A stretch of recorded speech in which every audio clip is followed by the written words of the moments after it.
And let's now get you some more breaking news on the broadcast. The Ministry of External Affairs has now released a statement on Prime Minister Narendra Modi's meet with the President of Palestine. And the statement reads, Prime Minister has expressed deep concern at the humanitarian crisis that is unfolding in Gaza and the deteriorating security situation in the region.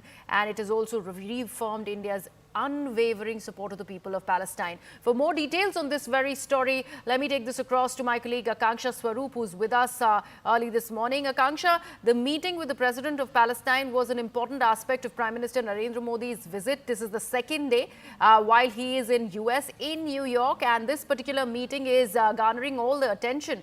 Even at the Quad Summit, there was a mention on how the leaders, the four world leaders are meeting at a time when there is a lot of conflict globally, and we are also going to possibly see some sort of a headway when it is about this conflict between Israel and Gaza?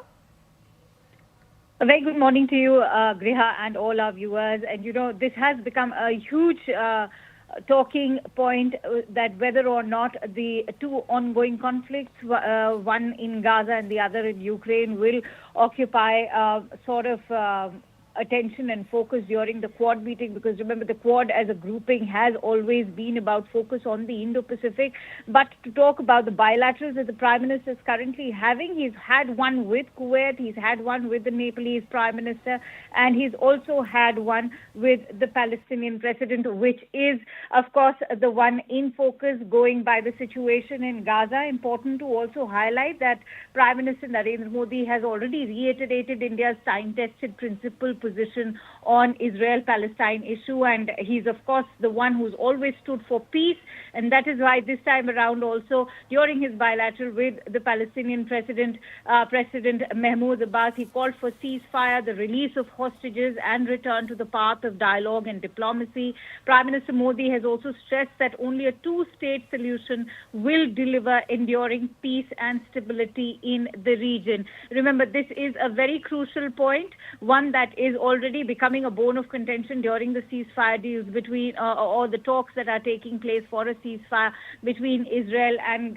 Gaza, recalling that India has also been one of the first countries to recognize Palestine. He's also conveyed that India continues to support to Palestine membership of the United Nations. And remember, all of this is happening at a very crucial time when we've seen the situation rapidly snowball between Israel and Hezbollah. You see the conflict is now quickly spilling out of Gaza. It's reached Hezbollah. Hezbollah is also retaliating.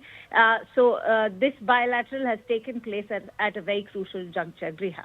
Absolutely. Akanksha, how much of this entire chatter around Israeli forces possibly committing war crime do you think is going to be part of this particular, or was part of this discussion? As of now, we are told that, you know, this was a very neutral sort of a bilateral. Prime Minister has not made any commitments to take forward that discussion, because India doesn't think that it is in a position to talk about war crimes being committed in Gaza. The two leaders had constructive discussions on various facets of the India-Palestine bilateral relationship per se, Griha. That also includes India extending support to Palestine at the United Nations and the ongoing assistance and support to Palestine in the field of education, health, and other capacity building efforts. Both leaders have reaffirmed their commitment to further deepen their bilateral relationship. But as far as talk about war crimes in Gaza is concerned, that is something that perhaps the UN as a body will have to address, and we will know at the Summit of the Future. Remember, in some time from now, today itself, that UN address will be made. Whether or not the Prime Minister gives the two wars any space in his speech is something we are waiting to watch, and even Antonio Guterres, his own address. Right, Akanksha, thank you so much for all of that information. Remember, this